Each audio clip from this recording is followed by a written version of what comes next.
പ്രിയപ്പെട്ട വിദ്യാർത്ഥികളെ നമസ്കാരം. നമ്മളിന്ന് ശ്രീനാരായണ ഗുരു ഓപ്പൺ യൂണിവേഴ്സിറ്റിയുടെ MA മലയാളം 2ാം സെമസ്റ്ററിലെ ഗദ്യം കഥേതര പാഠങ്ങൾ എന്ന പേപ്പറിലെ പ്രീവിയസ് ക്വസ്റ്റ്യൻ പേപ്പറാണ് ചർച്ച ചെയ്തുകൊണ്ടിരിക്കുന്നത്. ആദ്യത്തെ ചോദ്യം, ശാസന ഭാഷയുടെ സവിശേഷതകൾ എന്തെല്ലാം? ആദ്യകാല ശാസനങ്ങളിൽ തമിഴ് സ്വാധീനം ധാരാളം ഉണ്ടായിരുന്നു. സംസ്കൃത ഭാഷാ സ്വാധീനം കുറവായിരുന്നു. പിന്നീട് തമിഴ് കുറഞ്ഞ് മലയാള പ്രയോഗങ്ങൾ വർദ്ധിച്ചു വരുന്ന കാഴ്ച കാണാം. ശാസനങ്ങൾ സാധാരണ ജനങ്ങൾക്ക് വേണ്ടിയുള്ളത് ആയിരുന്നതിനാൽ ചെന്തമിഴ് സ്വാധീനം പ്രകടമായിരുന്നു. AD 9ാം നൂറ്റാണ്ട് മുതൽ 17ാം നൂറ്റാണ്ട് വരെയുള്ള കാലഘട്ടത്തിലാണ് വ്യവഹാര ഭാഷ രാജഭാഷയിലേക്ക് സംക്രമിച്ചത്. ശാസന ഭാഷയുടെ സവിശേഷതകളെ MM പുരുഷോത്തമൻ നായർ ഇപ്രകാരം സംഗ്രഹിക്കുന്നു. ഒന്നാമത്തെ പോയിന്റ്, അക്ഷരമാല. തമിഴ് അക്ഷരമാലയിലെ അക്ഷരങ്ങളെ ശാസനത്തിൽ ഉള്ളൂ. വട്ടെഴുത്താണ് കൂടുതലും ഉപയോഗിച്ചിരിക്കുന്ന ലിപി. ഇടയ്ക്ക് സംസ്കൃത പദങ്ങൾ തത്സമമായി എഴുതേണ്ടി വരുമ്പോൾ ഗ്രന്ഥലിപിയും ഉപയോഗിച്ചിട്ടുണ്ട്. പദസമൂഹം. മലയാളം, തമിഴ്, സംസ്കൃതം എന്നീ 3 ഭാഷയിലെയും പദങ്ങൾ ശാസന ഭാഷയിലുണ്ട്. 6 നയങ്ങൾ. ശാസന ഭാഷയിൽ കേരളപാണി ചൂണ്ടിക്കാട്ടിയ അനുനാസികാദി പ്രസരം, താലവ്യാദേശം, പുരുഷഭേദ നിരാസം, സ്വരസംവരണം, ഖിലോപസംഗ്രഹം, അംഗഭംഗം എന്നീ നയങ്ങൾ വന്നു കഴിഞ്ഞ രൂപങ്ങൾ വളരെ കുറവാണ്. കാലക്രമത്തിൽ ഇവയുടെ സംഖ്യ കൂടിക്കൂടി വരുന്നതായി കാണാം. വ്യാകരണ കാര്യങ്ങൾ. സംബന്ധിക വിഭക്തി പ്രത്യയമായ ഉടേ, ഉടയ എന്നിവയല്ലാതെ ഇന്റെ ശാസന ഭാഷയിൽ ഇല്ല. പ്രതിഗ്രാഹിക വിഭക്തിക്ക് എ അല്ല ഐ ആണ്. ക എന്നല്ലാതെ ന്, ന് എന്നിവ ഉദ്ദേശികക്ക് അന്നുണ്ടായിരുന്നില്ല. ഉൾ ആധാരികക്ക് പ്രത്യയമായി ശാസന ഭാഷയിൽ ഉപയോഗിച്ചിരുന്നു. പൂർണ്ണക്രിയകൾക്കും പുരുഷപ്രത്യയം നിർബന്ധമാണ്. വർത്തമാനകാല പ്രത്യയം ഉന്നു അല്ല ഇൻഡു ആണ്. വർത്തമാനകാല പേരച്ചത്തിന് അനിൻഡ സർവ്വസാധാരണമായി ഉപയോഗിച്ചിരുന്നു. വാക്യഘടന. ശാസനങ്ങൾ പൊതുവെ ചെറിയ ചെറിയ വാക്യങ്ങളിലാണ് എഴുതിയിരുന്നത്. തമിഴിൻ്റെ വാക്യഘടനയല്ല, മലയാളത്തിൻ്റെ വാക്യഘടനയാണ് ശാസന ഭാഷയിൽ കാണാൻ കഴിയുന്നത്. അടുത്ത ചോദ്യം, നമ്പ്യാൻ തമിഴിന് ഭാഷാ ചരിത്രത്തിലുള്ള സ്ഥാനം എന്ത്? നമ്പ്യാന്മാർ കഥാകഥനത്തിന് ഉപയോഗിച്ചിരുന്ന വിശേഷ വ്യവഹാര ഭാഷയാണ് നമ്പ്യാൻ തമിഴ്. പാട്ടിനും മണിപ്രവാളത്തിനും സമാന്തരമായി അന്ന് നിലവിലുണ്ടായിരുന്ന ഒന്നായിരുന്നു നമ്പ്യാൻ തമിഴ്. പാഠകം അവതരിപ്പിച്ചിരിക്കുന്നവർക്ക് വേണ്ടി രചിച്ചവയാണ് നമ്പ്യാൻ തമിഴ് കൃതികൾ. കൂത്തും കൂടിയാട്ടവും സംസ്കൃതം അറിയുന്നവരെ ഉദ്ദേശിച്ച് അരങ്ങേറിയതാണ്.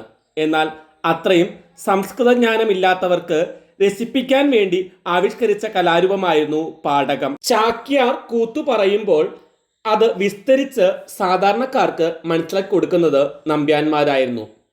വിഭക്ത്യന്ത സംസ്കൃതമല്ലാത്തതിനാൽ ലീലാതിലകക്കാരൻ നമ്പ്യാൻ തമിഴിനെ മണിപ്രവാള വിഭാഗത്തിൽ ഉൾപ്പെടുത്തിയിട്ടില്ല. പാട്ടും മണിപ്രവാളവും കൃത്രിമ മിശ്രമായിരുന്നുവെങ്കിൽ നമ്പ്യാൻ തമിഴ് സ്വാഭാവിക മിശ്രമാണ്. പദങ്ങൾ കലരുന്നതിലെ സ്വാഭാവിക മിശ്രമെന്നും വ്യാകരണം കലരുന്നതിനെ കൃത്രിമ മിശ്രമെന്നും പറയുന്നു.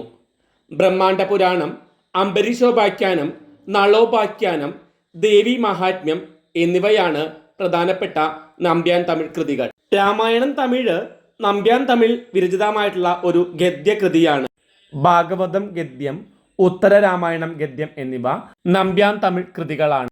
14ാം ശതകം കടന്ന് 15ാം ശതകത്തിലേക്ക് എത്തുമ്പോൾ പുരാണ ശാസ്ത്ര വേദാന്ത വിഷയങ്ങളെ ആസ്പദമാക്കിയുള്ള ഗദ്യരചനകളുടെ എണ്ണം പൂർവാധികം വർദ്ധിക്കുന്നത് കാണാം. അവയിൽ ഭാഗവതം ഭാഷ മലയാള ഗദ്യശൈലിയുടെ ആശ്വാസമായ പരിവർത്തനത്തെ കുറിക്കുന്നു. വാക്യങ്ങൾ ഹ്രസ്വമായി തീരുന്നു. വാക്യഘടന ലളിതവും സുന്ദരവുമായി മാറുന്നു. സംസ്കൃതത്തിൻ്റെ പിടി അയയുന്നു. പഴയ പദങ്ങളും പ്രയോഗങ്ങളും ഉണ്ടെങ്കിലും ക്ലിഷ്ടതയ്ക്ക് കുറവ്. മിഷനറിമാർ മലയാള ഗദ്യ സാഹിത്യത്തിന് നൽകിയ സംഭാവനകൾ വിവരിക്കുക. മിഷണറിമാരുടെ വരവ് മലയാള ഗദ്യ സാഹിത്യത്തിൻ്റെ വളർച്ചയിൽ വലിയ മുന്നേറ്റമുണ്ടാക്കി. അവർ നിരവധി ഗ്രന്ഥങ്ങൾ രചിക്കുകയുണ്ടായി.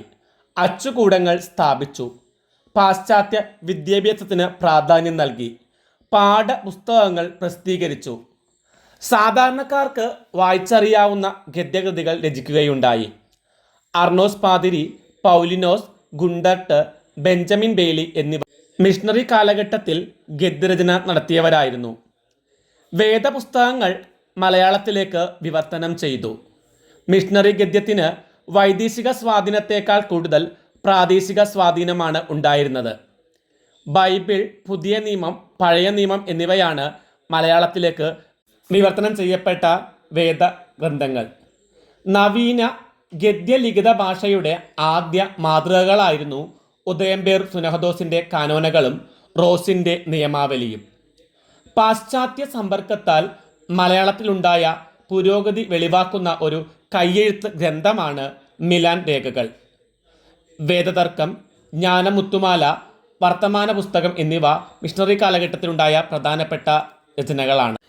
കരിയാറ്റിൽ ഔസേപ്പ് പത്തനാറാണ് വേദതർക്കം എന്ന കൃതി രചിച്ചത്. സാമൂഹിക കാര്യങ്ങൾ മലയാളത്തിൽ പ്രതിപാദിച്ചുള്ളതിൻ്റെ തെളിവാണ് ഈ കൃതി. ക്രിസ്ത്യാനികളുടെ ഇടയിൽ കണ്ടുവരുന്ന അനൈക്യവും മറ്റും ദൂരീകരിക്കുന്നതിനാണ് ഈ കൃതിയുടെ ലക്ഷ്യം. പാറേമാക്കൽ തോമാ കത്തനാർ 1786 രചിച്ച യാത്രാവിവരണ കൃതിയായിരുന്നു വർത്തമാന പുസ്തകം. വേദതർക്കവും ജ്ഞാനമുത്തുമാലയും മതഗ്രന്ഥങ്ങളായിരുന്നു. വിദ്യാമൂലങ്ങൾ എന്ന വൈജ്ഞാനിക ഗ്രന്ഥം കോട്ടയത്ത് നിന്നാണ് പ്രസിദ്ധീകരിച്ചത്. മലയാള വൈജ്ഞാനിക സാഹിത്യത്തിലെ ഒരു വിശിഷ്ട കൃതിയായിരുന്നു മൃഗചരിതം. റവറൻഡ് ജെ ബൈറ്റ്ലർ ആണ് ഈ കൃതി രചിച്ചത്. മലയാളത്തിൽ പത്രപ്രവർത്തനവും ആരംഭിച്ചതും മിഷണറിമാരായിരുന്നു. തലശ്ശേരിയിൽ നിന്ന് രാജ്യസമാചാരവും പശ്ചിമോദയവും പ്രസിദ്ധീകരിച്ചു. കോട്ടയത്ത് നിന്നാണ് ജ്ഞാനനിക്ഷേപം പ്രസിദ്ധീകരിച്ചത്. മാസികകളുടെ രംഗപ്രവേശനം വിജ്ഞാന ചർച്ചയ്ക്ക് അവസരം നൽകി. ശാസ്ത്രം, ആരോഗ്യം, വിദ്യാഭ്യാസം, ആകാശവിവരങ്ങൾ, അന്തർദേശീയ സംഭവങ്ങൾ തുടങ്ങിയ പല കാര്യങ്ങളെക്കുറിച്ചുമുള്ള ലഘുകുറിപ്പുകൾ മാസികകളിലൂടെ ജനങ്ങളിലേക്കെത്തി. ഇത് ജനങ്ങൾക്കിടയിൽ നൂതന വിജ്ഞാനങ്ങൾ പകർന്നു നൽകി. വ്യവഹാര ഭാഷയുടെ ആത്മബലമാണ് മിഷണറിമാരുടെ ഗദ്യകൃതികളിൽ കാണാൻ കഴിയുന്നത്. സംസ്കൃതത്തിൻ്റെ ആധിപത്യത്തിൽ നിന്ന് മലയാള ഗദ്യത്തെ സംരക്ഷിക്കാൻ മിഷണറിമാർക്ക് കഴിഞ്ഞു. വാക്യങ്ങളിൽ ആഖ്യ, കർമ്മം, ആഖ്യാതം എന്ന ക്രമമാണ് പൊതുവെ കാണുന്നത്. ഹ്രസ്വവാക്യങ്ങൾക്കായിരുന്നു പ്രാധാന്യം. സാധ്യമാകുന്നിടത്തോളം മലയാള പദങ്ങൾ സ്വീകരിച്ചാണ് അവർ തങ്ങളുടെ കൃതികൾ എഴുതിയത്. സംസ്കൃതം, സുറിയാനി, പോർച്ചുഗീസ്, ലത്തീൻ ഭാഷകളിൽ നിന്ന് കടം കൊള്ളുക എന്നതായിരുന്നു മറ്റൊരു നയം. വ്യവഹാര ഭാഷയോടുള്ള സമ്പർക്കം കാരണം വർണ്ണപരിണാമം സംഭവിച്ച നിരവധി പദങ്ങൾ ഈ ഗദ്യകൃതികളിൽ കാണാം. അടുത്ത ചോദ്യം, ഭാഷാ കൗടില്യത്തിൻ്റെ പ്രാധാന്യം വിവരിക്കുക. ഭാഷാ സംക്രമണ കാലത്തെ ഗദ്യകൃതികളിൽ പഴക്കം കൊണ്ടും ഉള്ളടക്കം കൊണ്ടും ഏറ്റവുമധികം പ്രാധാന്യമർഹിക്കുന്ന ഒന്നായിരുന്നു ഭാഷാ കൗടില്യം. BC 3-ാം നൂറ്റാണ്ടിൽ ഭാരതം ഭരിച്ചിരുന്ന ചന്ദ്രഗുപ്ത മൗര്യൻ്റെ ഉപദേഷ്ടാവും മന്ത്രിയുമായ കൗടില്യൻ രചിച്ച അർത്ഥശാസ്ത്രത്തിൻ്റെ പരിഭാഷയാണ് ഈ കൃതി. ഗ്രന്ഥകർത്താവ് ആരാണെന്ന് നിശ്ചയമില്ല. അർത്ഥശാസ്ത്രത്തിൻ്റെ 15 അധികരണങ്ങളിൽ 7 അധികരണങ്ങളുടെ ഭാഷാവ്യാഖ്യാനം മാത്രമാണ് ലഭിച്ചിട്ടുള്ളത്. കൗടില്യത്തിൻ്റെ കാലം 1150-നും 1225-നും ഇടക്കാണെന്ന് ഉള്ളൂരും ഇളംകുളവും KN എഴുത്തച്ഛനും അഭിപ്രായപ്പെട്ടിട്ടുണ്ട്. സാധാരണക്കാരെ അഭിസംബോധന ചെയ്യുന്ന വിവർത്തനമല്ല ഈ കൃതി. സംസ്കൃതത്തിൽ സാക്ഷരതയുള്ള ന്യൂനപക്ഷത്തെ മാത്രമേ ആകർഷിക്കുന്നുള്ളൂ. മലനാട്ട് തമിഴ് ഒരു സ്വതന്ത്ര ഭാഷയായി മലയാള ഭാഷയായി വെമ്പൽ കൊള്ളുന്നതിൻ്റെ അടയാളങ്ങൾ ഈ കൃതിയിൽ കാണാം. കാരിക, ശ്ലോകം, സൂത്രവാക്യങ്ങൾ, വൃത്തി എന്നിവ അടങ്ങിയതാണ് അർത്ഥശാസ്ത്രം. മൂലകൃതിയിലെ സംസ്കൃത ഭാഗങ്ങൾ ചിലയിടത്ത് ഭാഷാപദങ്ങൾ കൊണ്ടും മറ്റു ചിലയിടത്ത് വേറെ സംസ്കൃത പദങ്ങൾ കൊണ്ടും അർത്ഥം പറഞ്ഞു പോകുന്ന രീതിയാണ് ഈ കൃതിയിലുള്ളത്. അർത്ഥം സ്പഷ്ടമല്ലാത്തിടത്ത് വ്യാഖ്യാതാവ് വിശദീകരണം നൽകുന്നുണ്ട്. അനുനാസികാദിപ്രസരം, താലവ്യാദേശം, സ്വരസംവരണം, പുരുഷഭേദ നിരാസം എന്നീ നയങ്ങളുടെ പ്രവർത്തനങ്ങൾ ഭാഷാ കൗടില്യത്തിൽ പ്രകടമായി കാണാം. ശാസനങ്ങളിൽ നിന്ന് ഭിന്നമായി എറു എന്ന സ്വരം സ്വതന്ത്ര രൂപത്തിൽ ഇതിൽ കാണുന്നു. ചെന്തമിഴിൽ നിന്ന് വ്യത്യസ്തമായ ഒരു ഭാഷ കേരളത്തിലുണ്ടെന്ന് സമ്മതിച്ചു കൊടുക്കുകയാണ് കൗടില്യ തർജ്ജമ കൊണ്ട് കർത്താവ് ചെയ്തത് എന്ന് P. വേലായുധൻ പിള്ള അഭിപ്രായപ്പെട്ടിട്ടുണ്ട്. സങ്കീർണ വാക്യങ്ങളുടെ രചനയിൽ ലാളിത്യം ദീക്ഷിക്കാൻ ഭാഷാ കൗടില്യകാരന് കഴിഞ്ഞിട്ടില്ല എന്ന വിമർശനം നടുവട്ടൻ ഗോപാലകൃഷ്ണൻ ഉയർത്തിയിട്ടുണ്ട്. ഹെർമൻ ഗുണ്ടർട്ടിൻ്റെ മലയാളം ഇംഗ്ലീഷ് ഡിക്ഷണറിക്ക് മലയാള ഭാഷാ ചരിത്രത്തിലുള്ള സ്ഥാനമെന്ത്? മലയാള ഭാഷയിൽ ശാസ്ത്രീയമായ രീതിയിൽ നിർമ്മിച്ചിട്ടുള്ള ആദ്യകാല നിഘണ്ടുക്കളിൽ ഒന്നാണ് ഡോക്ടർ ഹെർമൻ ഗുണ്ടർട്ടിൻ്റെ നിഘണ്ടു. 1116 പേജുകളുള്ള ഈ മലയാളം ഇംഗ്ലീഷ് നിഘണ്ടു 1872 മംഗലാപുരം ബാസൽ മിഷൻ പ്രസിൽ നിന്നാണ് അച്ചടിച്ച് പ്രസിദ്ധീകരിച്ചത്. വാക്കുകളുടെ കേവലമായ അർത്ഥം മാത്രമല്ല, അവയുടെ ആഗമങ്ങൾ കൂടി രേഖപ്പെടുത്തുവാൻ അദ്ദേഹം പ്രത്യേകം ശ്രദ്ധിച്ചിരുന്നു. അറബി, പേർഷ്യൻ, ഹിന്ദുസ്ഥാനി, പോർച്ചുഗീസ്, ഇംഗ്ലീഷ് മുതലായ വൈദേശിക ഭാഷകളിൽ നിന്ന് മലയാളത്തിൽ കടന്നു വന്നിട്ടുള്ള പദങ്ങൾക്കും ദ്രാവിഡ പദങ്ങൾക്കും അദ്ദേഹം നിഘണ്ടുവിൽ സ്ഥാനം നൽകി.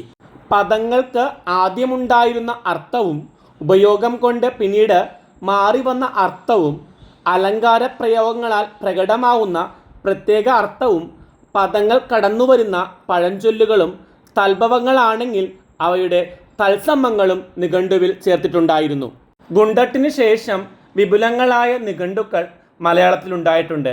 എങ്കിലും മേന്മയിൽ ഗുണ്ടട്ടിൻ്റെ നിഘണ്ടുവിനോട് ഒപ്പമെത്താൻ ഒന്നിനും സാധിച്ചിട്ടില്ല എന്നതാണ് സത്യം. ഈ ക്ലാസ് നമുക്ക് ഇവിടെ അവസാനിപ്പിക്കാം. മറ്റൊരു ക്ലാസ്സുമായി കാണും വരെ എല്ലാവർക്കും നന്ദി, നമസ്കാരം.